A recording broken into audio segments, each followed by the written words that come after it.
Temos relatos confirmados de objetos voadores não identificados em sua área. No auge da Guerra Fria, no espaço aéreo de uma das mais protegidas bases da Força Aérea Americana, 7 objetos apareceram sem explicação. Estamos procurando cerca de 7 OVNIs. Logo, outros radares os captaram. Os céus do sul da Califórnia mostravam uma estranha atividade. Parece que está ocorrendo uma invasão e tanto.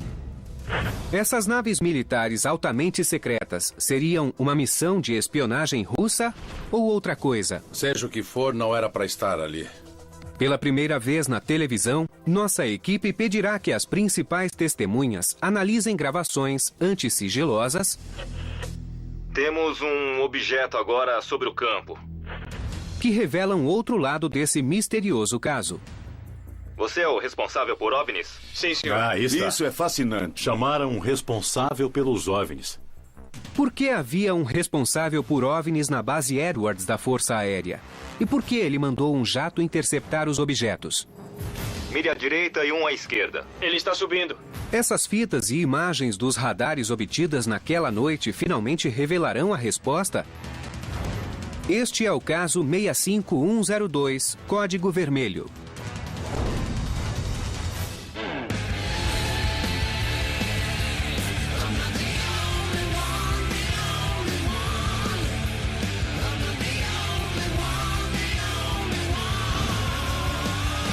Caçadores de OVNIs, Código Vermelho. Em 1965, a base aérea Edwards, localizada a apenas 150 quilômetros de Los Angeles, Califórnia, era a sede dos mais secretos programas de testes de voo das Forças Armadas Americanas. Mas nesse dia, o protegido espaço aéreo da base foi invadido por objetos de origem desconhecida e que continuaram a pairar perto do local durante 6 horas. Na maioria das vezes, o contato com OVNIs é solitário. Mas essa não foi uma ocasião normal.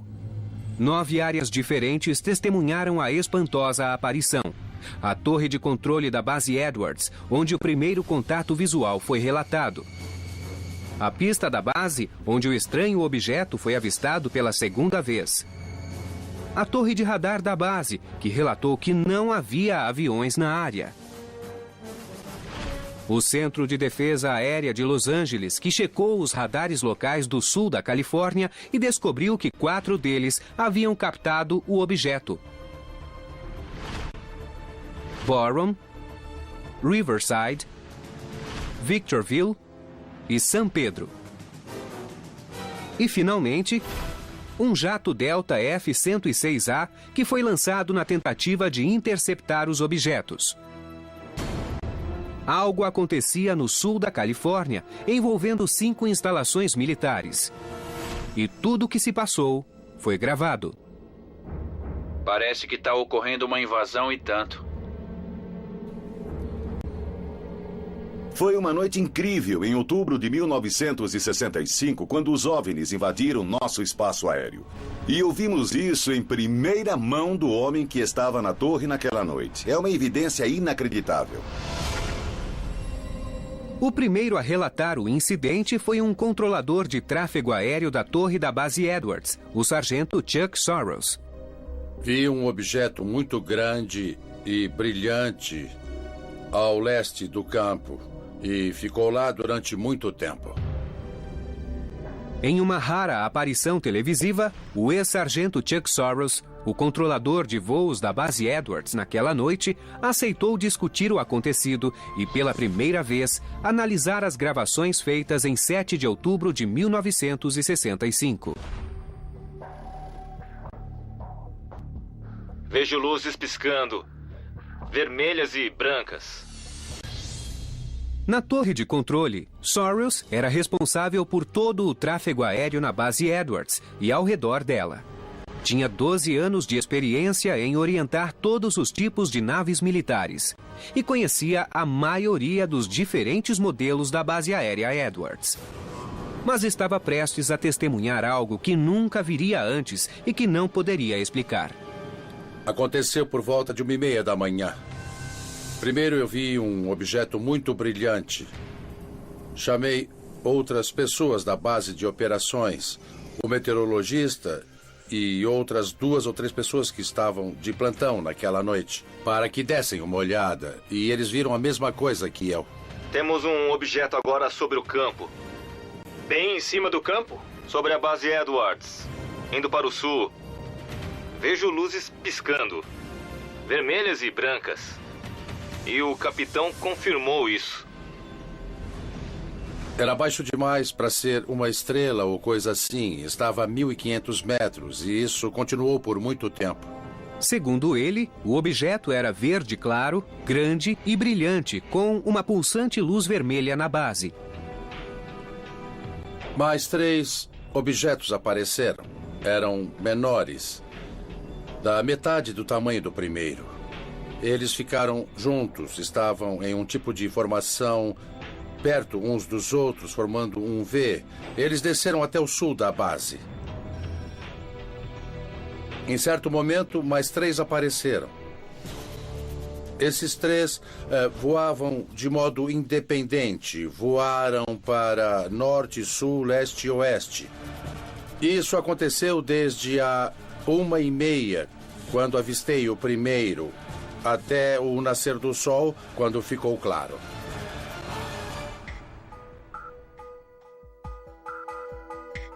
A equipe da revista UFO se reuniu na base Marte da Força Aérea a cerca de 150 quilômetros do local onde os radares detectaram os objetos em 1965 para conversar com Soros. A gravação de todo o evento de 6 horas que ocorreu em 1965 foi disponibilizada e será apresentada aqui pela primeira vez. Pat, Chuck, Bill Scott, Ted e eu vamos ouvir as fitas das transmissões daquela noite.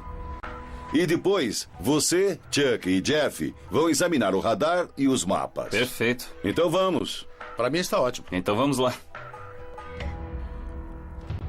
Na base aérea Edwards, em 1965, vários objetos foram avistados se aproximando da base. Todas as comunicações de Chuck Soros na torre da base foram gravadas. Pensava-se que essas transmissões secretas estivessem perdidas. Agora eles podem reconstituir um dos mais incríveis casos de contato com OVNIs jamais registrados. Bill Scott, antigo engenheiro de testes da Força Aérea Americana, junta-se à equipe para analisar as gravações que depois foram divulgadas. Essas são as transmissões, as comunicações que ocorreram entre você e o Centro de Defesa naquela noite enquanto os OVNIs estavam no céu sobre a base. É um áudio incrível. Isso mesmo, e as transmissões foram gravadas no Centro de Defesa Aérea de Los Angeles. A equipe passou a ouvir as transmissões a partir da primeira em 7 de outubro de 1965. Está virado para o norte e um está vindo bem rápido. Está vindo do norte para o sul. Do norte para o sul, em Edwards. Isso, tem uma luz vermelha piscando. Tô vendo outra luz vermelha e uma verde movendo-se muito rapidamente sobre o meu campo agora. Eu vou checar o Repcon para ver se há algum movimento na área. Soros chamou o Repcon, ou radar de controle, para saber se viram algo. Vocês receberam algum relato de objetos voadores não identificados? Parece que está ocorrendo uma invasão e tanto. Naquele momento, o Repcon não detectava nenhuma nave na área, mas relatos desses misteriosos objetos continuavam a chegar à torre da base. Pode nos fazer um favor? Estamos procurando 7 OVNIs aqui. Não temos certeza se estão em Edwards ou George. São cerca de 7. São vermelhos com luzes verdes e foram avistados. Queremos saber se os detectaram. Estamos procurando uma imagem. Os objetos foram confirmados por 5 sistemas de radares militares diferentes, mas identificá-los seria mais difícil. Quando os vi pela primeira vez, logo que surgiram, pareciam apenas estrelas. Mas vi luzes brancas e verdes que não paravam de piscar. Parecidas com luzes anticolisão de uma aeronave? Mas nesse ponto você achava que não eram luzes anti-colisão? Sabia que não eram. Os aviões têm luzes anti-colisão nas pontas das asas, em cima e embaixo da fuselagem e no estabilizador. Da perspectiva da cabine, são verdes à direita e vermelhas à esquerda. As cores avisam outros pilotos se o avião está se aproximando ou se afastando. Eu sabia que não era um avião, não era um helicóptero, não era um balão, não era uma estrela, não era nenhum avião de teste que eu conhecesse na época. E havia muitos na base Edwards. É possível que as luzes vistas naquela noite tenham sido de novos aviões secretos, mas Sorrells descarta essa teoria. Eles teriam me avisado se fossem testar algum avião em minha zona de controle, para que eu pudesse afastar outros aviões apenas por motivos de segurança. Mesmo se fosse um teste secreto, Chuck precisaria saber. Segundo Sorrells, havia muitos programas secretos na base Edwards na época. Se algo era testado nessa base, provavelmente era secreto. Nós testamos todos os aviões que chegaram à base Edwards. O SR-71, o Blackbird, o B-70 estavam sendo testados naquela época. Mesmo se fosse um avião muito secreto, não teriam feito o teste sem avisar os controladores de voo. Bom, não podiam não dizer nada. Comunicariam à torre que algo iria acontecer. Não podiam testar nada naquela área sem que o Chuck soubesse. A torre da base Edwards e de vários outros postos militares de radar confirmaram que vários objetos invadiram o espaço aéreo sobre a base Edwards. Ele está subindo. Muito mais alto, está subindo rápido. Parece que está em cima de nós.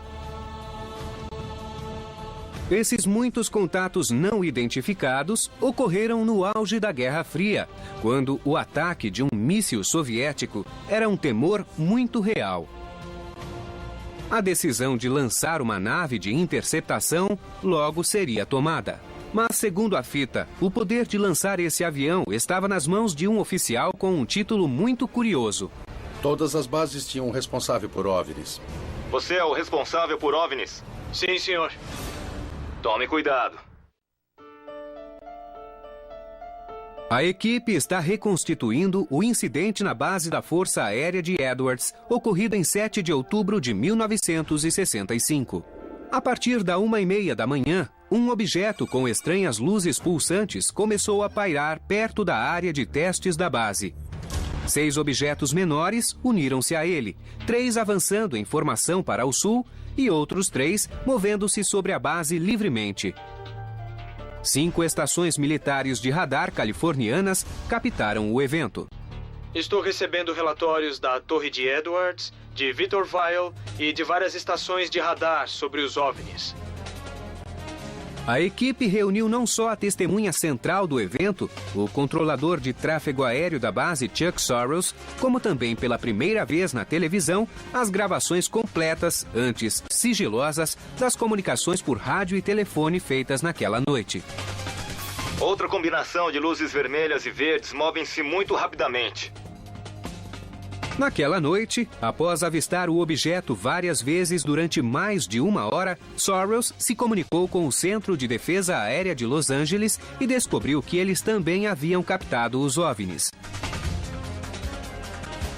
Aqui é o Centro de Defesa Aérea. Vocês receberam algum relato sobre objetos voadores não identificados? O pessoal desse setor se envolveu. Estavam encarregados da defesa aérea da região. Os radares deles captaram os objetos, eu os via, e a torre de George também, e várias pessoas no solo da base também os viam. Enquanto eu falava com o Centro de Defesa, decidimos mandar uma aeronave. Às 2 da manhã, o piloto da base Edwards, capitão Darrell Clark, foi avisado da incursão. Ele saiu até a pista da base com um rádio e binóculos para verificar e avistou os objetos. A seguir, a voz dele quando relatou o que via pelo rádio. Consegui vê-los bem com os binóculos. Parece que não estão com muita altitude. 2 militares qualificados, um controlador de tráfego aéreo e um piloto experiente não acharam que eram aeronaves normais. Mas essas descrições não bastaram para que o setor de defesa aérea tomasse uma decisão. precisavam falar com um determinado oficial para resolver se lançariam uma aeronave para interceptar os objetos. O tenente responsável pelos OVNIs está dormindo. Acha que devemos acordá-lo e ver se ele quer solicitar uma aeronave para subir e verificar pessoalmente? Isso Aí é está. fascinante. Quer dizer que chamaram um responsável pelos OVNIs. O tenente responsável pelos OVNIs está dormindo. Acho que naquele tempo todas as bases tinham um oficial responsável por OVNIs. Segundo a Força Aérea, investigadores da Divisão de Tecnologia Estrangeira podem ter sido chamados não oficialmente de responsável por OVNIs, mas esse termo nunca foi usado pelas forças aéreas para designar um posto oficial. Em meus 9 anos na Força Aérea, nunca ouvi falar disso. Mas será que estavam procurando por naves extraterrestres ou Essa é a qualquer questão, outro com certeza. objeto que não conseguissem identificar? Porque há uma diferença aí. Não sei se procuravam algum tamanho ou forma em particular ou coisa assim. Era qualquer coisa fora do comum, chamada de objeto voador não identificado. No começo da Primeira Guerra Mundial, o exército americano criou uma divisão de dados estrangeiros para estudar os avanços e a capacidade aérea das potências europeias. Na Segunda Guerra Mundial, a divisão se tornou o Laboratório de Dados Técnicos com base no campo Wright-Patterson. O grupo avaliava aviões e equipamentos inimigos quando eram capturados. Depois da guerra, a divisão tornou-se o Grupo de Inteligência Técnica e Científica T2, cujo principal objetivo era garantir a prevenção de surpresas tecnológicas, táticas ou estratégicas de qualquer fonte. Durante a Guerra Fria, o foco principal era a Rússia. Mas em 1947, essa divisão estudou o emergente fenômeno dos OVNIs no projeto SIGN e, em 1952, criou o projeto Blue Book para dar continuidade ao estudo dos OVNIs. Em 1961, o grupo passou a se chamar Divisão de Tecnologia Estrangeira. Seus oficiais não eram enviados a qualquer base, e sim apenas a aquelas que eram de interesse da Força Aérea. Não era incomum que oficiais da divisão estivessem na base Edwards, devido às suas funções de centro de testes para aviões das Forças Aéreas Americanas e outros, inclusive estrangeiros. O oficial era consultado sempre que um objeto não identificado era avistado, fosse uma nave soviética suspeita ou qualquer outro objeto não imediatamente reconhecido pelo pessoal da base.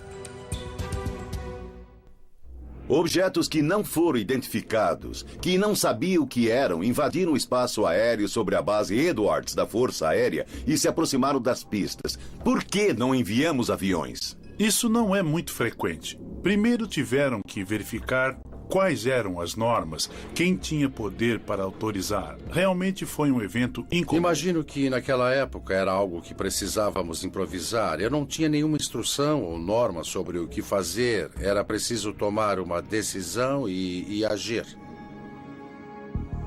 Não se sabia ao certo o que eram esses objetos, mas como não havia nenhuma norma a respeito e os OVNIs não pareciam ser uma ameaça, nenhuma ação foi tomada até que o oficial responsável falasse com a torre. Eles foram chamar o responsável por OVNIs para saber se ele quer solicitar um avião para subir e verificar pessoalmente.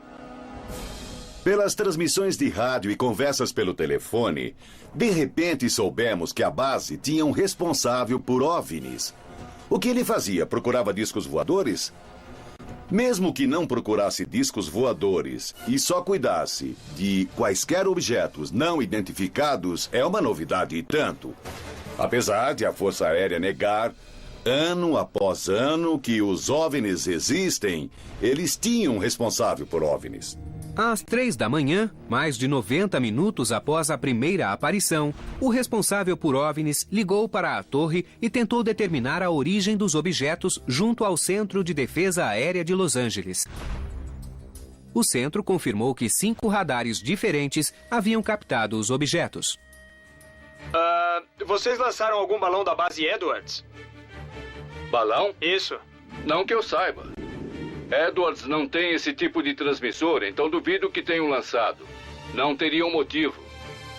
Não teria um motivo? Não a seção meteorológica. Da base Edwards? Não. Entendo.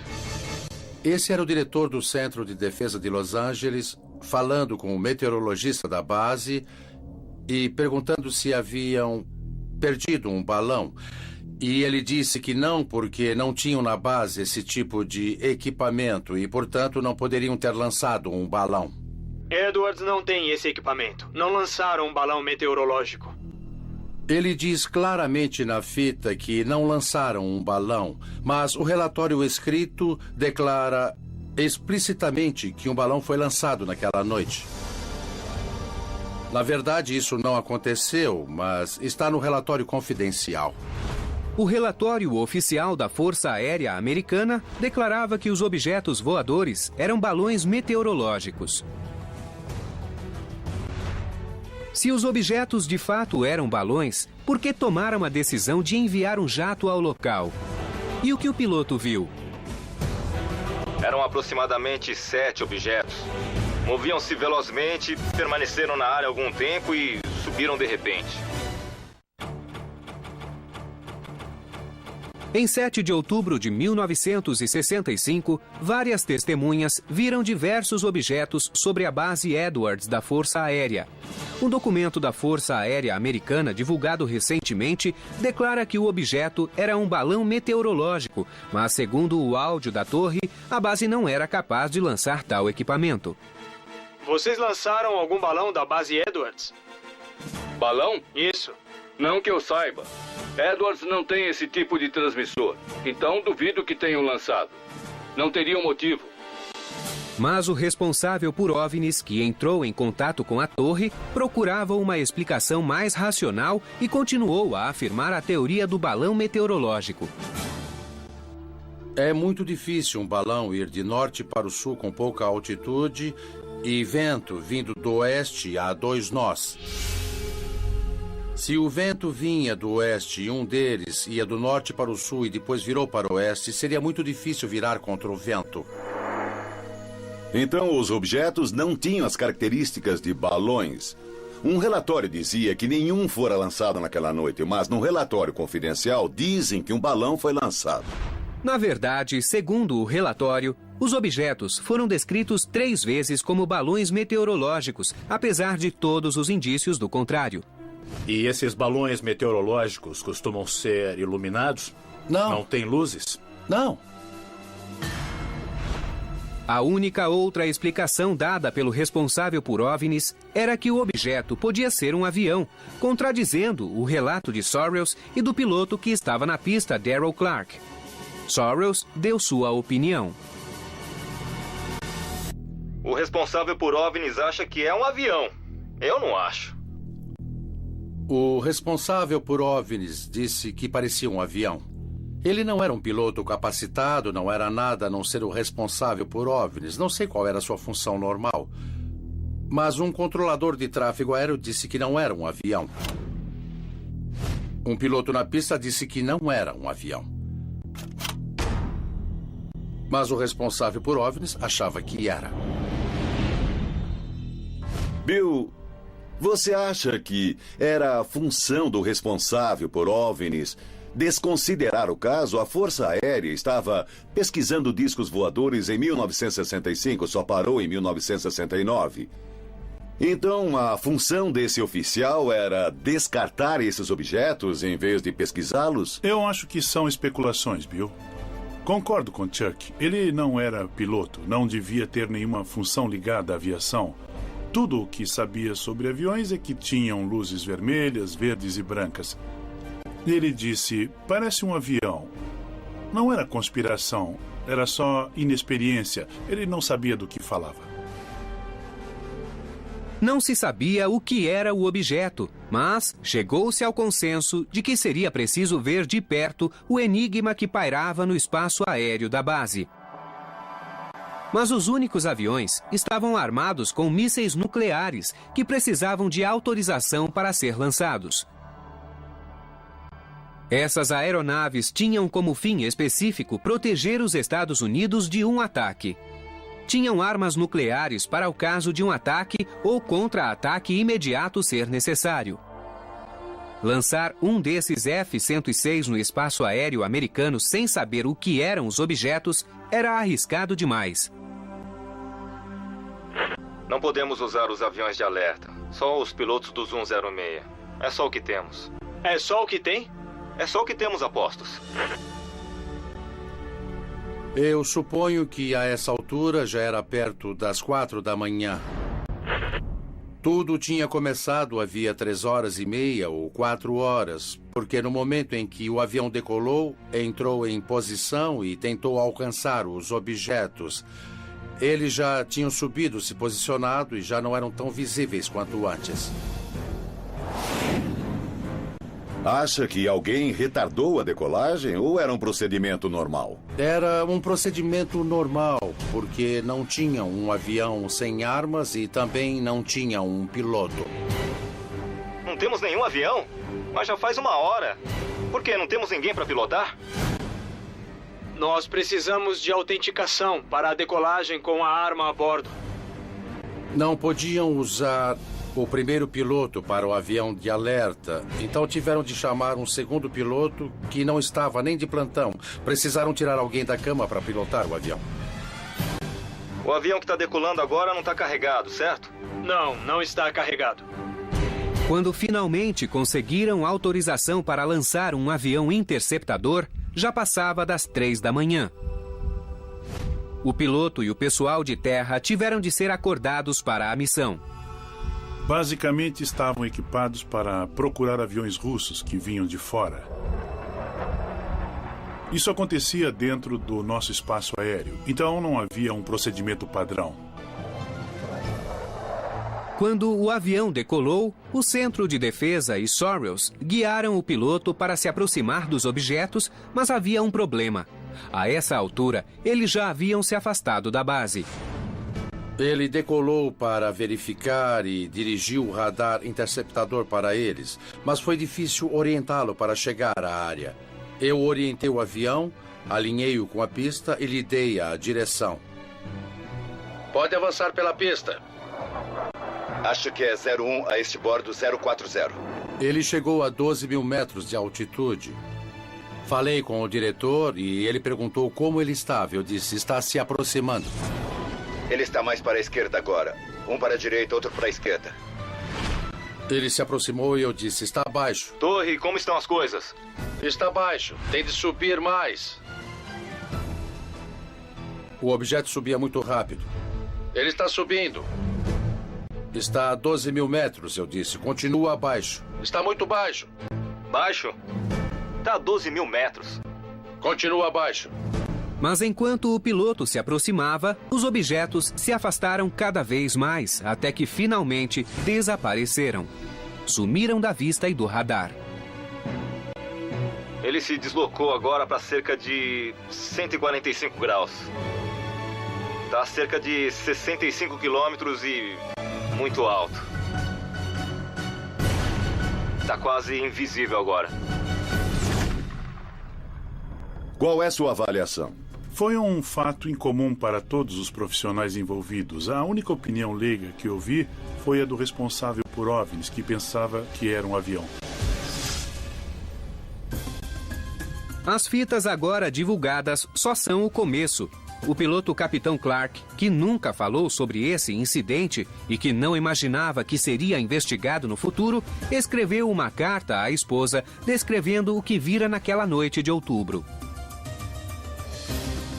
Capitão Clark. Sim? O que você acha? Logo que viu o objeto, ele se aproximava vindo do norte. Eu vi luzes pulsantes e não giratórias. Olhei com os binóculos. Parecia que tinha uma pequena nuvem na frente. A equipe acabou de ouvir gravações de um incidente que ocorreu na base Edwards da Força Aérea em 7 de outubro de 1965. Aqui é a torre da base Edwards. Um objeto se move para o sul. Chuck Sorrells, o controlador de voo que estava na torre naquela noite, descreveu os estranhos objetos que pairaram no espaço aéreo da base durante quase 6 horas.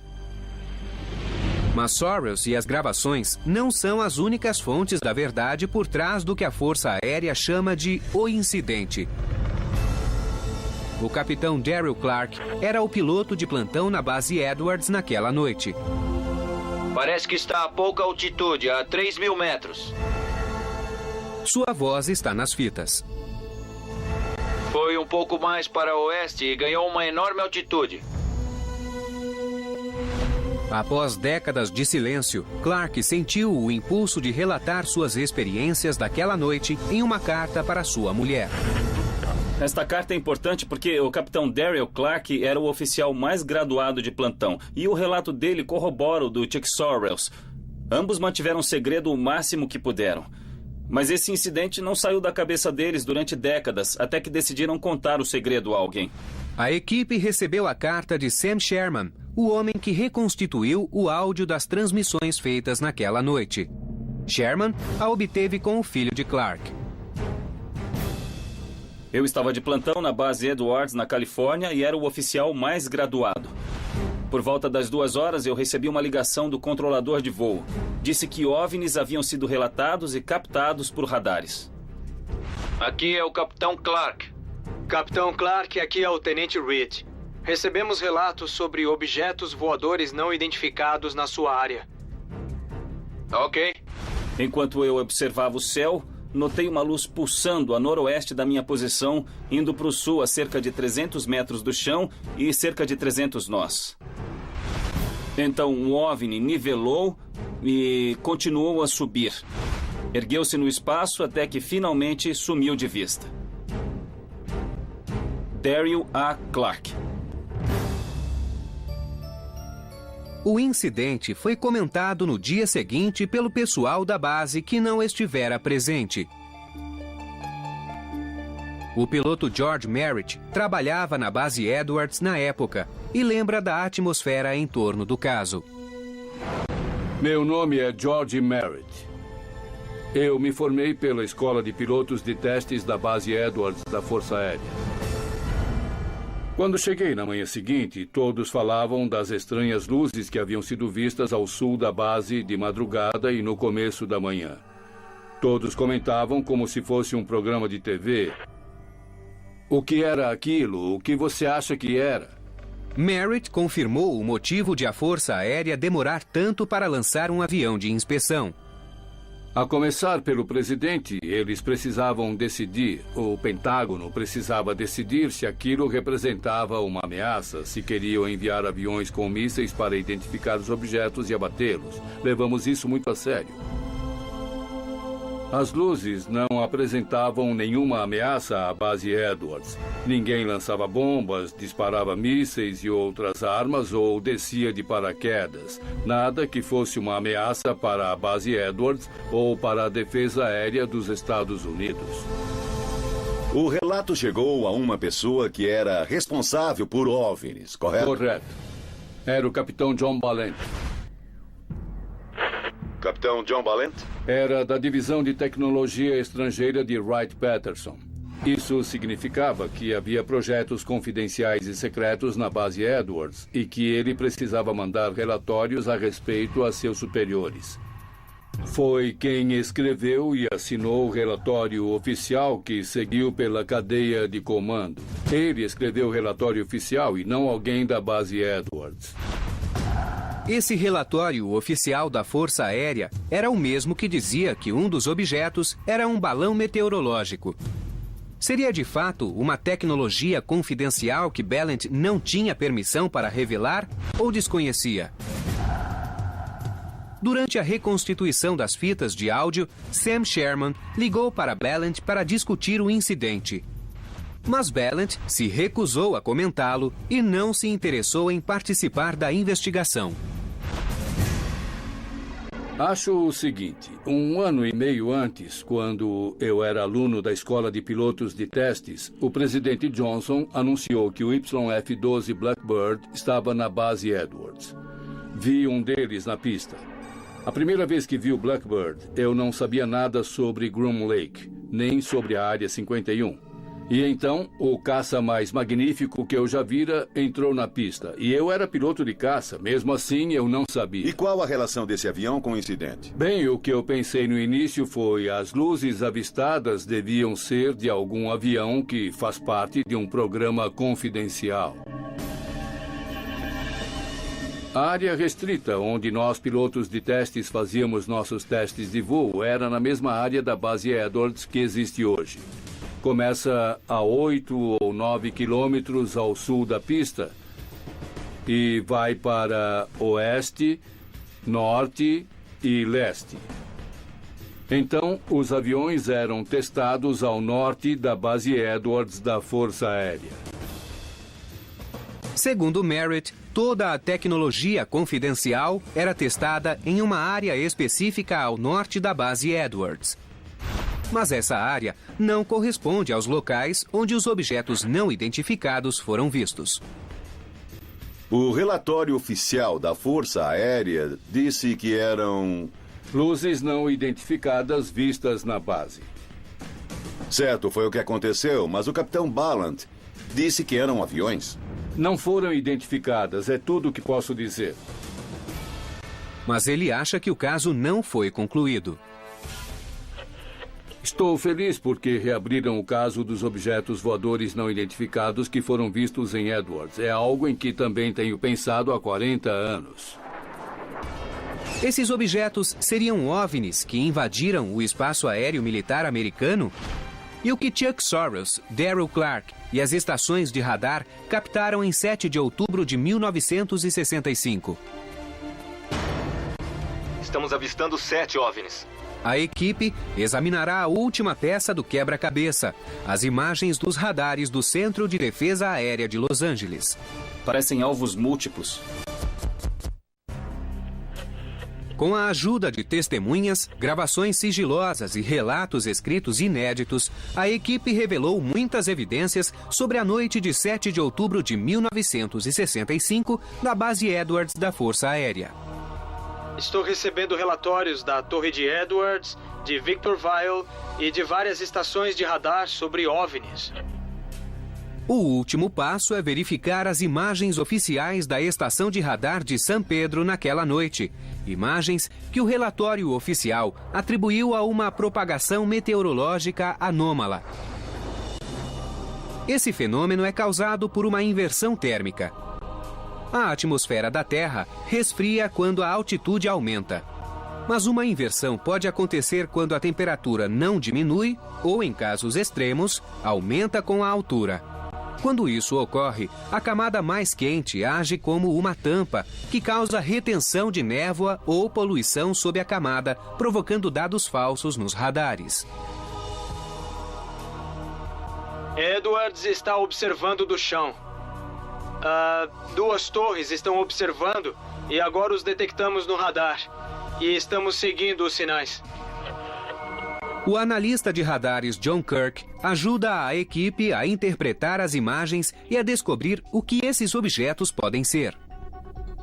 Vou me encontrar com um engenheiro de sistemas de radar, John Kirk, que já trabalhou com as Forças Armadas e lida com radares há mais de 50 anos. Meu nome é John Kirk, sou engenheiro de sistema de radares. Essas são as imagens dos radares instalados em Fort MacArthur, obtidas em San Pedro durante aquela noite em 1965.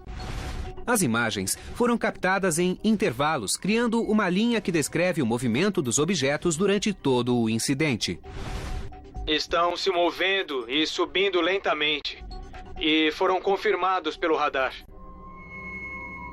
As imagens são bastante típicas. Esta é a tela e estes são os marcadores. Elas indicam que o radar captou alguns alvos móveis e lhes atribuiu algumas informações, como podem ver aqui.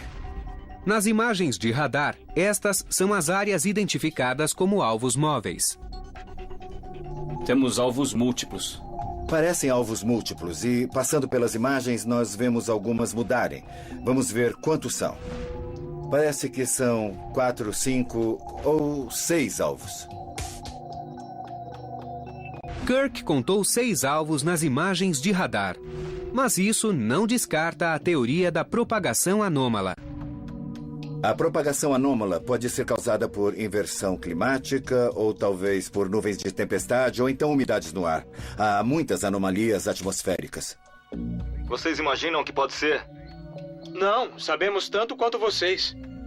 É difícil acreditar que seja propagação anômala. Se fosse propagação, nós teríamos aqui uma mancha e não um ponto nítido. Quer dizer, então, que não parece propagação anômala? Parecem pontos individuais. Segundo Kirk, a propagação anômala apareceria como uma mancha, mas as imagens parecem ser de alvos independentes. Parecem alvos? Sim, parecem alvos. De que tipo, eu não posso dizer. Eu não posso dizer. Parecem alvos e parece que os radares funcionavam bem. Além disso, 5 radares separados não captariam os mesmos dados falsos ao mesmo tempo.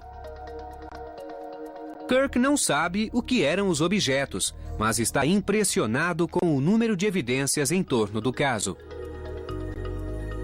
Um piloto escreveu o que ele viu. Um controlador disse o que ele viu. São muitas informações convergentes. Eu não posso refutá-las. Com base nessas imagens, parecem trajetórias. Não parece propagação anômala. Parecem autênticas. Há 3 objetos nítidos. Não é nada climático, não são ruídos. Eles captam o objeto, mas não veem a nave. Não, eles não sabem o que é. O ex-meteorologista do Serviço Meteorológico Nacional, William Puckett, também tem evidências que sugerem que as imagens de radar não podem ser explicadas por propagações anômalas. Na noite de 7 de outubro de 1965, segundo o Centro Climático Nacional, a atmosfera estava muito seca e não houve inversões térmicas, 2 circunstâncias que podem criar falsas leituras de radar. Sem essas condições, a probabilidade de ter sido uma propagação anômala é praticamente 0.